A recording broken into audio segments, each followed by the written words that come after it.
So now your child can't process information because anytime you try that child to learn, he don't have the attention span. And the first thing you must have when you're ready to learn is attention. The second thing, once you have them paying attention, is to teach them concentration. Our children can't concentrate anymore. Why? Because now they're in front of video games. That's their drug. That's their babysitter. That does more to destroy the other factor in their bodies. The same thing with the vitamin A, destroy the myelin sheath in their brain. And that too contributes to their inability to sit still, because remember, when you're dealing with video games, you watch these children, their reaction time is like, damn, how did they do that? And they,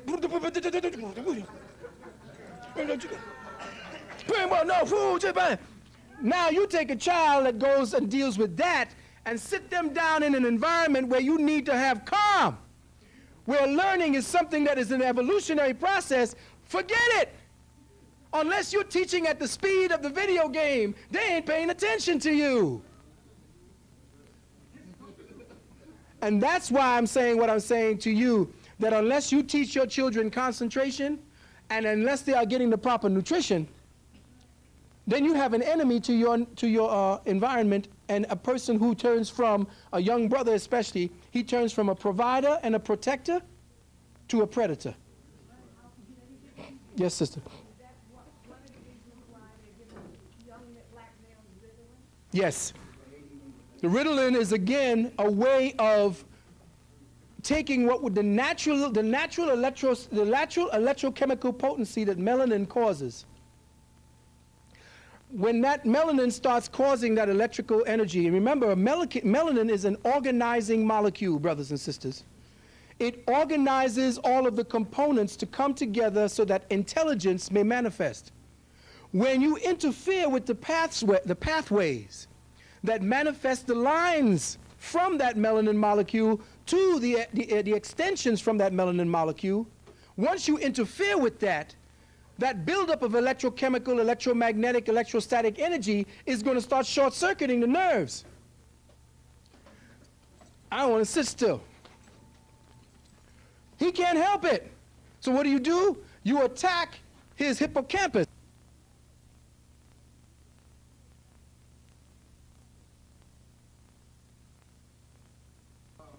When you hear things like a virus, like chickenpox, shingles, measles, herpes, and all that, when it's in your body, it's there for life? No, it's not there for life. It's there for life if you keep continuing to do the practices and the habits of death. It's there for life.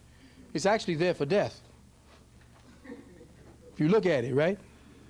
Yes, sister. After a woman have a surgery, what can she do to alleviate hot flashes? Okay, the hot flashes comes as a result, again, of electrochemical disturbance in the body.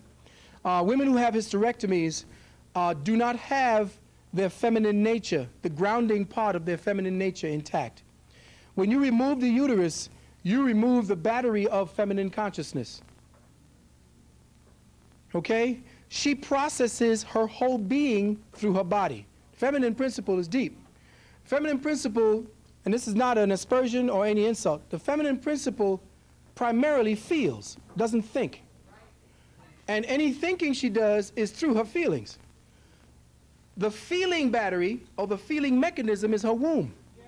Whenever she feels, especially pain, the first thing she does is roll up in a ball. Why? Because that is the center of her being. So when you speak to a sister, you speak to feelings. You don't try to intellectualize when she's angry. Speak to her feelings. The idea now is that your feelings have been attacked. The instrumentality of your being has been attacked. The way to do it, what do? They tell you, okay, take your estrogen. But then they found out that radical, unprocessed estrogen turns into cancer in the breast. So what you have to do now is to realize that your whole body is an estrogen maker, not just this component. There are other estrogen receptor sites, estrogen sites that create. Your hair has estrogen. There are parts of your kidneys, there are parts of the nervous system. all of your body has estrogen creators. The idea is to go into meditation and to activate them so that when you are, say when you are younger, see, this is what's so dangerous now, because our sisters are now not developing the backup systems. Why? Because the backup systems are being destroyed by what sisters are doing in the yang world. When you got a sister that could jump up and take basketball, now they want to play football, box, and do all of this, they don't realize that they have absconded from the throne of their femininity, because most of these games were established by men to do men things. It's a testosterone expression. It's a testosterone thing. It means that when sisters start turning to testosterone games, that they are being influenced from within by their own testosterone toxicity. And anytime, and you see, in the last 5 to 6 generations of stress that our women have been under, when you start seeing it come out in the other generation, you got to study this as a pathology. When our sisters come out with no hips, when they have, I'm telling you, when you see our sisters come out with no hips, and I'm a watcher, hey, listen, come on. I'm an avid appreciator of the feminine form. I'd be a fool if I was not. But you have to understand that the feminine form, there is a science to the feminine form. And I have a great proponent of studying and understanding and appreciating. And this is no denigration, this is praise. This is praise. You know, I'm trying to figure out why it is that you could look, yeah, I know. I'm trying to figure out why they look at these necrophilic, hungry-looking women, I mean hungry-looking white women, and build them up. Some of these walkway stick figures that they got, what do they call them, high fashion models? Holograms, right. The idea is that the female form was developed scientifically by divine intelligence, and that her form denotes her function. You do not have this accidentally. There is a specific design and intelligence in the functioning, and an intelligent design function in the design itself. If you look at the female form, by design it has the smaller waist, and by design the hips begin to grow. Okay? Supposedly. The reason for the hip structure and the design of the smaller shoulders was to make it easier for her in her intrinsic basic nature to mother the civilization. She, by design, has her center of gravity is below in her hips. That's why she walks to the ground. In the old days, I remember that a sister barely took her foot up. It was almost like a skate. I can't do it, but you know what I'm talking about, brothers. The one that makes you do this. And the one that the sisters know would make you do this. And there's almost like a sway. They can't help it. It's an automatic sway. It's not even a gift. If it is a gift, it's from the One Most High. The reason for that is to create the equilibrium for her eggs. It's a cradle. See, you don't see that. In the higher metaphysics, the walk of the sister is the nurturing of the potential life. And I use this, and my brothers, and they all know me, when I start speaking about you making, when you start dealing with analogies. You go into a supermarket and you're getting ready to go down the dairy department and you want to buy eggs. Do you, A, go up to the egg department, take your cart, take your eggs, check to see whether they're broken, then put them gently in? Or do you have your cart over there, you go over here, pick up your eggs, throw them in and hope that they land? Do you aim your eggs and hope that they land in the cart? No. Why? Because they will break. So why is it that our sisters are made to believe that they could participate in activities that can damage their eggs or damage the very, very delicate fiber, which is the fascia and the suspensory ligaments that attach those ovaries to the pelvic area? Once they start doing all kind of crazy jumping up and yang exercises, they turn those very delicate suspensory ligaments into what is known as scar tissue. So what happens is the activities, in order to deal with the stress that they've now encumbered, the body chemistry that creates the progesterone that then creates the estrogen, the progesterone mutates to create testosterone. And you will see this because the progesterone molecule and the testosterone molecule look almost alike. So it takes a very thin line of behavior to mutate that progesterone into testosterone. But our sisters don't know that the ancient cultural behavioral habits of women staying away from stress, because that's what men were made for. The women staying away from stress, being isolated, you couldn't get to see the women in the old days until you got past the men. The women walked covered. Islam didn't create that. That was something that Muhammad adopted because he knew that all women who were spiritually developed never walked amongst men unless they protected their olfactory lobes. Why? Because they understood that the very smell of a man can trigger them to ovulate. Ho. Ooh.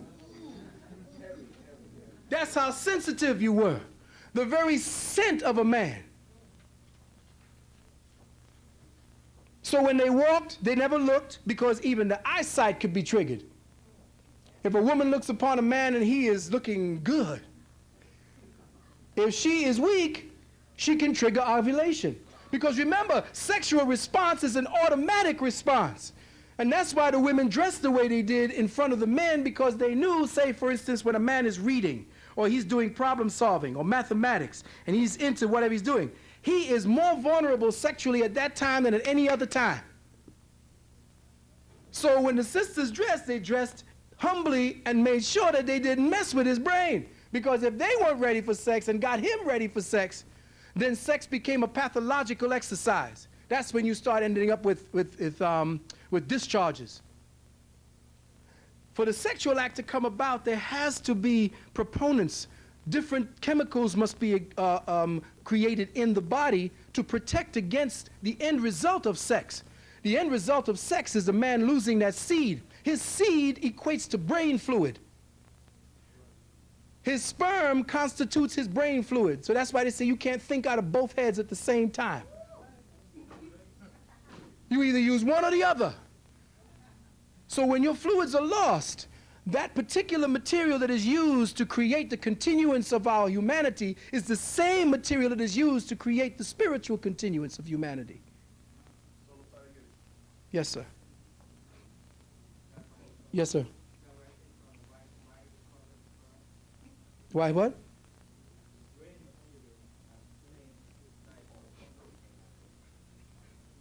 Yeah. The brain material is the seed.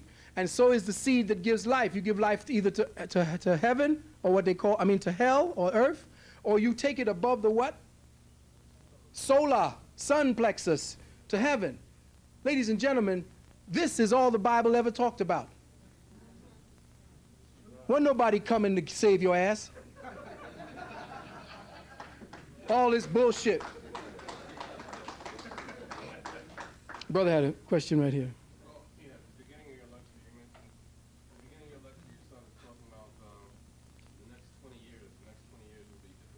Yes. Can you explain that? What do you mean? You're trying to say the mothership is coming, or what are you saying? Well, let me return to basic the primary ingredient here about mothership. A lot of people don't understand what the mothership means. Mothership means returning back or helping to resurrect the feminine principle. They have friendship, mothership. We have taken it out of context. The feminine principle must be resuscitated because she's too busy in the yang direction. That little symbol that you see with the black with the white dot, the white with the black dot, well, the black has then moved over to the white. And there's nothing over on that other side anymore. We're only operating on one polarity, and that's yang. The last 25 years, they say, you got to be positive, brothers and sisters. They forgot about the negative component. That's how nature operates. Positive means yang, going forward, ripping up to make sure that everything is still continuing. Negative means rest, reflection, We ain't stopped to do any rest and reflection at all. The woman never gets any rest anymore. And you know that there are 2 parts of this month, 2 times of the month when the woman is at her weakest point. She's still working and busting her ass through those times. Your great-great ancestors would have never done that shit. And if you were bleeding, you would have gone out into the huts where they had built, the women built, so that you would help to regenerate yourself.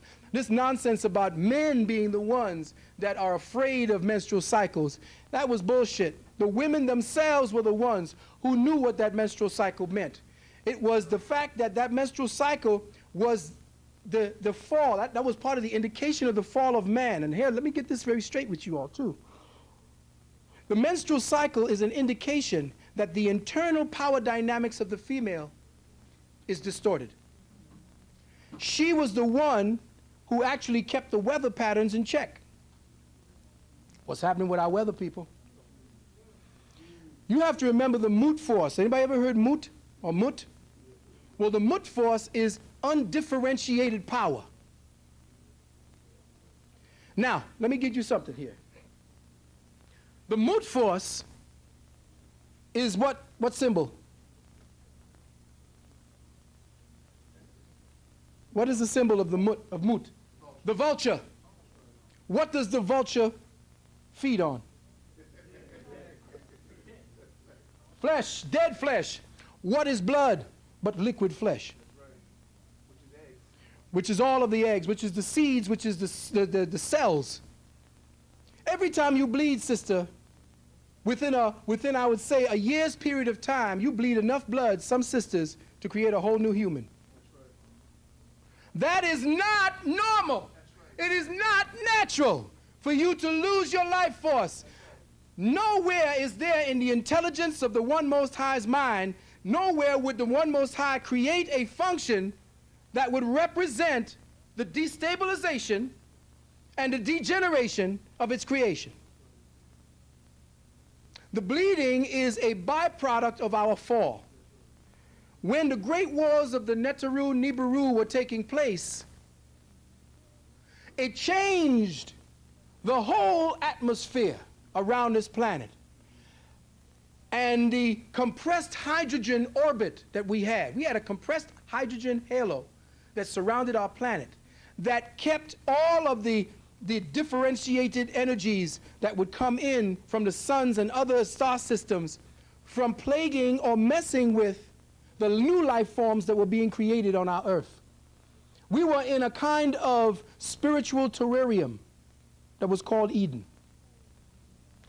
In that particular Eden came the wars that caused the fall of this particular hydrogen, this compressed hydrogen halo. It was the fall of the firmament. Where do they depict it in the Bible?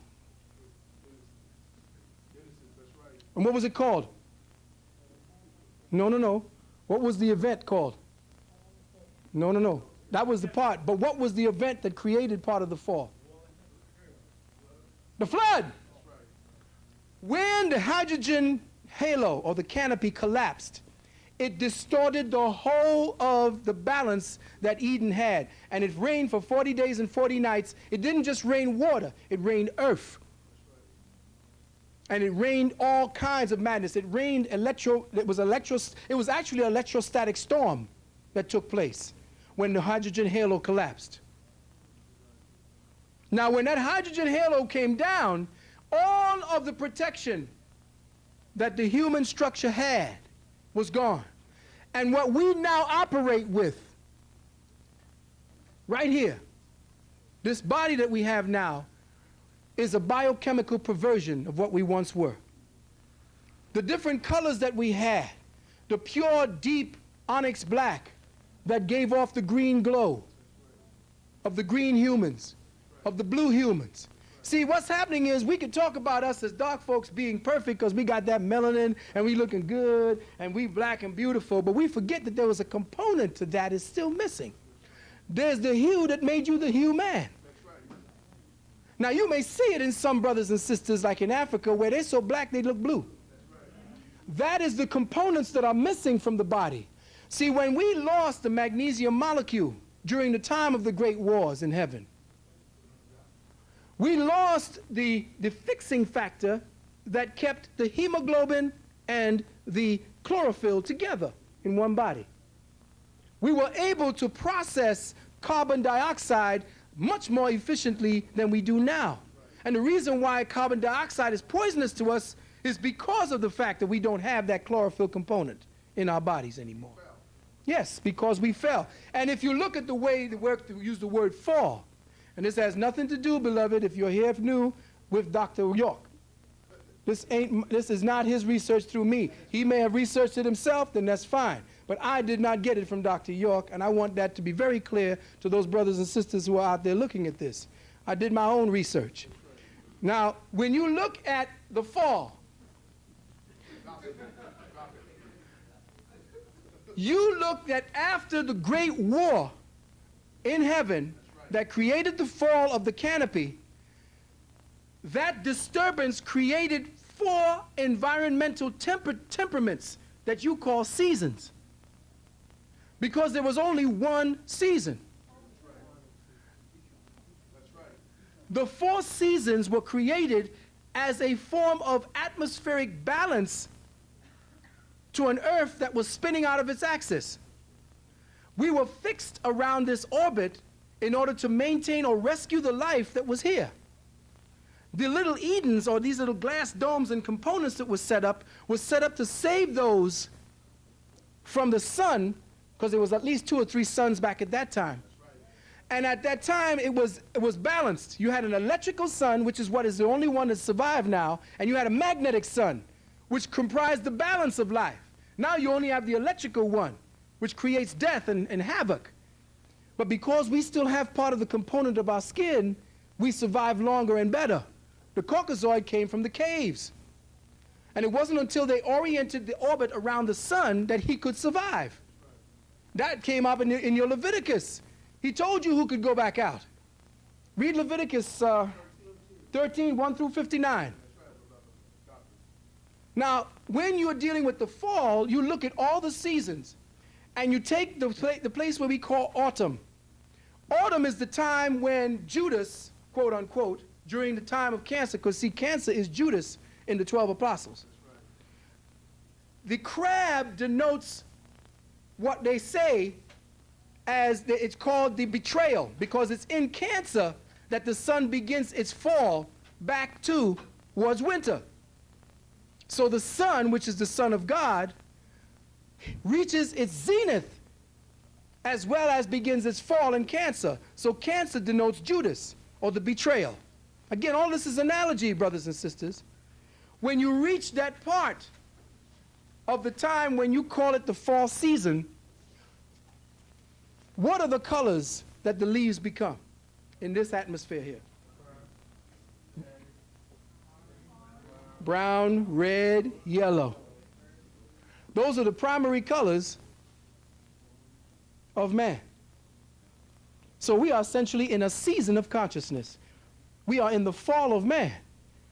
We are getting ready to go into the incubus, or the winter of man, for a season. It's going to be a short season. 20 years. About 20 years. But there will be a spring. And what started that? The hail bop. Which essentially is not hail bop, because like Sister Puma said, the Hopi had said this 300 years ago. They predicted the coming of a specific cometh, not comet, cometh. A China. The Kachina, the blue streaking star, which was supposed to have been a herald of the new time. Now, what did that do? The particular comet that passed us up, and the one that's on its way, right behind it, the asteroid, yes, they ain't going to tell you about it, because they don't want you to look up at the sky. They want you to pay attention to what they're going to be doing. Here's the other deal.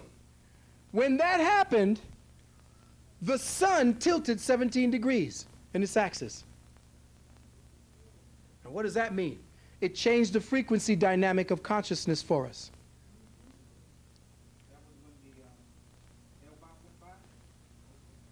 17 degree. And what that 17-degree shift in the sun did was shift us at least 5 or 6 degrees. So that now you have El Nino again.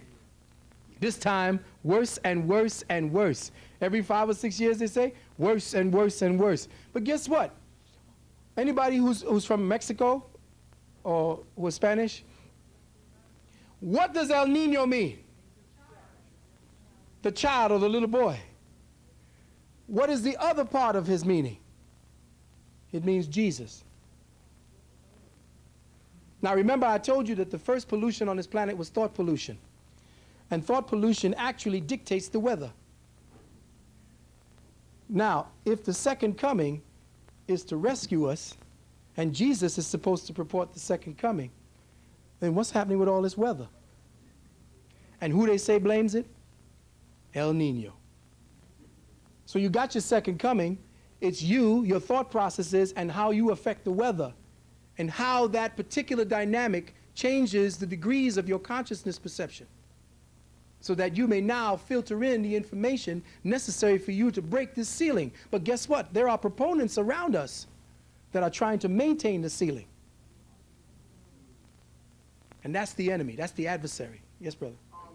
She made a statement about the Pacino. Yes. I thought that was kind of interesting because, you know, of course, as lawyers, we do a lot of research, Mhm. quoting as you said earlier. Mm-hmm. If you're familiar with Esteban, Esteban was the explorer for Europeans. Yes. But when he came in contact with the Zuni, Mm-hmm. right, the Zuni made a Pacino doll Yes. out of the wall. Yes. So I think it's kind of interesting But- how you're connected. But see, how beautiful this is now is that the ship that they just sent up with all that plutonium is the Cassini. And you talk about an analogy and a analog in your voice, or not an analog, but a, what is that word when it sounds, a synonym, and using like pronunciations. Remember that amount, that's 75 pounds of plutonium, or whatever that is now being shot around Venus. It's supposed to be shot around the Earth. If that bad boy dips just by 1 or 2 degrees, we could wipe out the whole population of Africa because they're passing it over Africa. Anyway, brothers, I was given a signal, and sisters, I was given a signal for a time, and if there's any last or final questions. Okay, wait a minute, let the sister ask. Let me just have about 4 more questions and we can go forward. Sister? This may not be on the topic of what we're discussing, but I just want some advice Mm-hmm. on what if you was going to an art school and they lost your whole portfolio. And when you talk to them and ask them what happened to your work, they look at you like you're crazy. Tell you that you never gave it to them. And when you go to the president of the school, the president, you don't get any justice from there, or you don't get no kind of recognition or acknowledgement. And you want to sue them. Now you have to talk to the Morris brothers on that one. Yeah, we have to talk to them on that. Yeah, go ahead, brother. Yeah, also, you have mentioned something about the menstrual cycle. Yes. Now, Phil, you're a very knowledgeable brother, so I don't know if you're aware of this or now. Mhm. Put it out here. Do any of you remember Salem's Lot Yes. with Massachusetts? Yes. Now, I was listening to a lecture similar to what you're saying now, Phil, Mhm. and what hit me heavy is when you started talking about the menstrual cycle of the women, Mm-hmm. what the European male did not understood Mhm. is when they came in contact with the African woman who was a vegetarian, Mm-hmm. she did not believe. That's Because right. why? You know that the male European relied on blood for his survival. and Exactly. protein, Mm-hmm. Right? So when at the 30-day cycle or 28 cycle that the female would give off a menstrual blood, as the white woman did, he recognized that the black woman didn't do that. Mhm. So automatically he thought she was a witch. Yeah. So he started taking these Yeah. particular instruments. Yeah, prepare to start her, womb to start her to see blood if up. she Yeah. could bleed. Right. And that, see, the thing about it is, the first witch burned was a black woman. That's right. Yes. Right. The first witch burned in Salem was a black woman. And she was a vegetarian who taught the ascetic ways of women. In other words, women had a science all their own that made them how powerful they were. You did not do the things that men did because they understood that they would be abdicating their power. Once you take off a skirt and you don't wear the skirt, which is essentially like what's her name said, it's the pyramid. If you look at the skirt, it's the pyramid. And inside of it, you're talking about, well, it's too cold in winter. You layer it. But the pants, essentially, sisters, is made for males because we can create heat better than you can. The heat we have is created because our lungs are larger, so we can combust more oxygen. We have denser flesh. So estrogen is not a very good component of making heat. If you have brown fat in your body, which is made from all this meat and protein, then you could probably make a lot of heat. But if you are a vegetarian, you make more of what is known as the yellow fat, which needs insulation to help you to create the heat. But the yellow fat is better for keeping the organs primed and keeping you nurtured in your womb, and you don't bleed. So there is a science to being woman. And that science is lost because of her pursuit of things that were essentially artificial anyway. This thing called a career. The word career, listen to me carefully, the word career extrapolates etymologically from the word combat. Let me repeat that. If you work and look at the word career and you follow the etymological trail for that word, it goes back to the word combat. I don't have to say anything else. The other question was over here. Oh, no, there was another question somewhere in there. Okay, well, all right, sister. The snake. That is the symbol of the snake. The Kundalini, remember when I said that Adam was perfect? And that they said that Eve was made from the rib? Well, if you look at a cell as it begins to come apart, you will see that there are specific ribs created as it becomes two. The daughter cell is essentially Eve. That's why Eve was created. It's just the separation of the one from the two. I mean, from the two from the one. When Adam was perfect and perfection became his own prison and thus his death, he had to break free. And in the breaking free, he emancipated all potential within him. Okay? That's why Eve was left. Eve is essentially supposed to be the archetypal structure that he attains back to his perfection. She keeps the matrix of perfection by keeping a healthy womb. Sick wombs create sick children. Okay? Now, the Kundalini was introduced into the garden. What was that? The snake. The serpentine fire, the one that agitated with that which was perfect, breaking that perfection to start or to initiate the perfecting principle. So when you begin to see Kundalini and the sexual energies that are used to either feed heaven or hell, that's what Lot is. Lot is the lotus. L-O-T is L-O-T-U-S.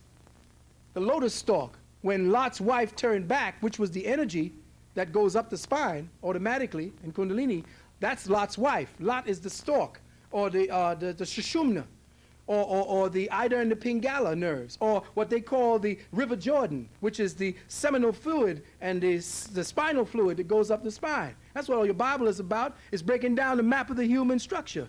So when you deal with the Kundalini energy going up the spine, if you turn that energy backwards into sexual generation, that's Lot's wife looking back, and thereby turning into a pillar of salt. What is salt? A mineral. What is your sperm comprised of? Salt minerals. Hello, people.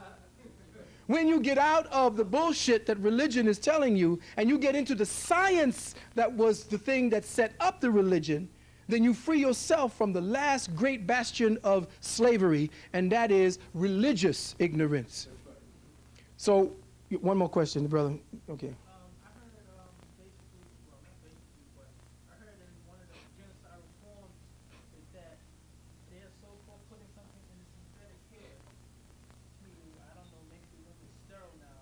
Well, I don't doubt it.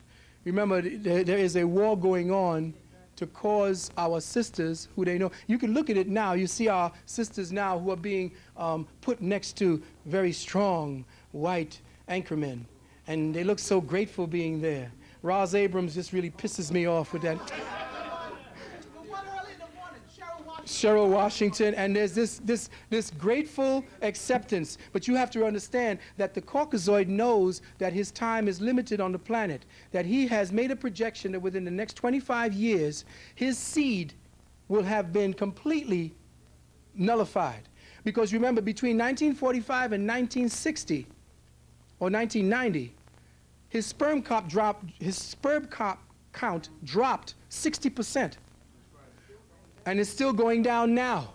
And as a result of that dropping, he now has to find a womb. Now, you got to remember now, the feminist, check her out now. You got to remember that what caused the matriarchy to fall was the womb extortion scenario. We men have one imperative, and that's to continue.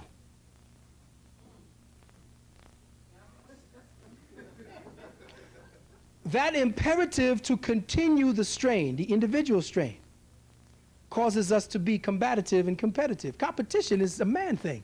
That's why you all sisters playing basketball and doing all, that is so not you. Competition helps testosterone to be active so that we become better provider protectors. But what happens now is that you have become in that syndrome. You have fallen into that syndrome. Okay? When the time comes for you to, so I'm going to get this real simple so that you could understand it. The physical body of the female has components that regulates its activity from inside. That's why she needs to feel more than she needs to think. Because her structures and her nervous system is so advanced. If that is gone, she becomes susceptible to whatever disease that she can no longer feel is happening in her body. Most women who come to me today say, well, I didn't even know it was happening. It just came like that. If you were back in the times, you would have known when it was beginning. You can tell when you're ready to cycle. You can tell when you're ovulating. The only way you can tell when you're ovulating now is when you get miserable, or when you get agitated, or when it's just something about you that just don't feel right. That's not how you ovulated, sisters. You ovulated because you wanted to back then. Ovulation is so taxing on the body that it was it was not a mandatory thing by no moon. It was something you did when you were ready to procreate. See, that's another science that's gone all together. The sisters did specific types of meditations to start the egg being made. And you made your estrogen another way altogether, because the whole body was the estrogen-making component. Well, the Immaculate Conception is another fallacy that we got to go through, brother, but we don't have the time right now. I done lost my trend. Where was I when I started out? The actual Immaculate Conception is a pathology, okay? Anytime a woman can create a baby by herself, it means she has more man in her than the physical law allows. There is no way for a gynic, pure woman to create the electrothermal dynamics in her body to self-fertilize, unless she has a masculine component that creates that dynamic already in her. Because if you look at the egg, it ain't swimming nowhere. What is it doing? It's just there, waiting to be activated. Now, like I was saying, the man needs to continue. He has an imperative to continue. So womb distortion had it when the women were ruling, that if he needs to continue, he needs a place to continue. Womb extortion had it that if you wanted to continue, if you wanted to borrow this, there are certain things that you must be for me. So you had to prove that you could take care of me and make sure that the seed of this womb can be taken care of as well. So the dynamic of the male is to continue. He will do anything. He'll give you the sweetest rap. He will even stoop to rape because of that imperative. Women knew that, and that's how they controlled. That's when the womb was superior. But see, it turned around and backfired on them. That's when you call matriarchy, patriarchy. There was no such thing as matriarchy and patriarchy. That's bullshit. Whenever the dynamics of survival for a society fell on the hands or the shoulders of one sex, it became a matriarchy. But it never actually started with the feminine principle, because all societies start with war. Today, and about 10,000 years ago, there was always conflict. And it was the masculine conflict, the masculine survivors of that conflict that established the hierarchy of rule. So if the feminine principle came from that and became queens, it was a result of that. anyone who warred with a queen was essentially warring because they had their dedication to that lineage of rulership. But it did not start with the queen, and that thing about there being a feminine universe, and the universe was feminine, and when the universe is masculine, that's a lot of bullshit. The universe is a balancing dynamic, and it is man that goes through these changes of masculine and feminine power. And we got to get out of that thing where there was primary female rulership, primary male rulership. The both of them were consistent. Exactly. They were there, and depending on the dynamics necessary for creation, that which was matter, all of this, anything that is matter, anything that can be felt and cognized is female. Anything that you use, anything you can consistently perceive of is female. The activating presence that gives life to that perception and necessity is male. So never in any, and that's what I say about the Moorish principle as well. Some brothers and Moors who are saying that the female is the power, and we're going back into that dynamic again. There's no such thing as feminine power and masculine power. That's bullshit. We're just making another schism because of the fact we can't process that higher dynamic and know that there is a balance of that. And once we understand the science behind the balance, there is no leader or rulership. There is just what must be done to create the balance. With that, I didn't get a chance to cover as...